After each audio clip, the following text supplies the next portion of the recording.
माँ महागौरी व्रत कथा और पूजा विधि। नवरात्रि के 8वें दिन की कथा माँ महागौरी की है, जिन्हें भगवान शिव की पूजा के बाद प्राप्त किया गया था। कथा के अनुसार पार्वती देवी ने अपनी तपस्या और साधना के बाद अपने शरीर को बहुत ही शुद्ध और पवित्र बना लिया था और उन्होंने भगवान शिव को प्राप्त करने के लिए व्रत रखा था। उनकी तपस्या की अवधि ने उनके शरीर को बहुत ही काला कर दिया था। इस प्रकार पार्वती देवी ने अपने परम भक्त शिवजी के प्राप्त होने के बाद उनकी आराधना की और अपने शरीर को फिर से प्राकृतिक रूप में प्राप्त किया। इस प्रकार वे अपने भक्तों को भगवान शिव की कृपा के लिए प्रेरित करती है और उनके द्वारा सभी आराधनाओं की पूर्ति करने की कामना की जाती है।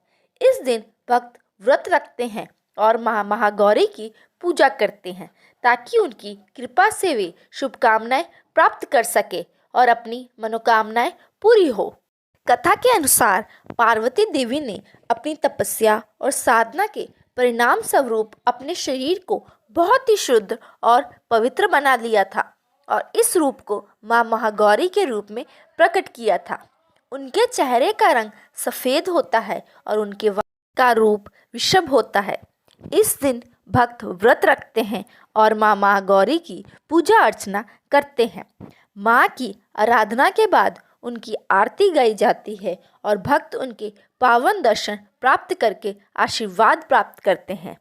इस दिन के व्रत से माँ महागौरी के आशीर्वाद के साथ शुभकामनाएं और मांगलिक जीवन की कामना की जाती है। नवरात्रि के 8वें दिन माँ महागौरी की पूजा विशेष आराधना और व्रत के साथ की जाती है।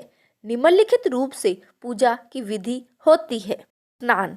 पूजा की शुरुआत में स्नान करके शुद्ध हो जाए। पूजा स्थल की तैयारी। एक पूजा स्थल तैयार करें और उसे सफाई और शुद्धता के साथ सजाए। माँ महागौरी की मूर्ति। माँ महागौरी की मूर्ति को पूजा स्थल पर स्थित करें। व्रत की शुरुआत। पूजा का आरंभ गणेश जी और कर्ण गणेश जी की पूजा के साथ करें। धूप और दीप। माँ महागौरी की पूजा के दौरान धूप और दीप जलाए। मंत्र। माँ महागौरी के मंत्रों का जाप करें, जैसे कि या देवी महागौरे नमः और अन्य मंत्र। आरती। माँ महागौरी की आरती गाए और उनके पावन दर्शन करें। प्रसाद। माँ के प्रसाद को पूजा के बाद ग्रहण करें। व्रत उत्थान।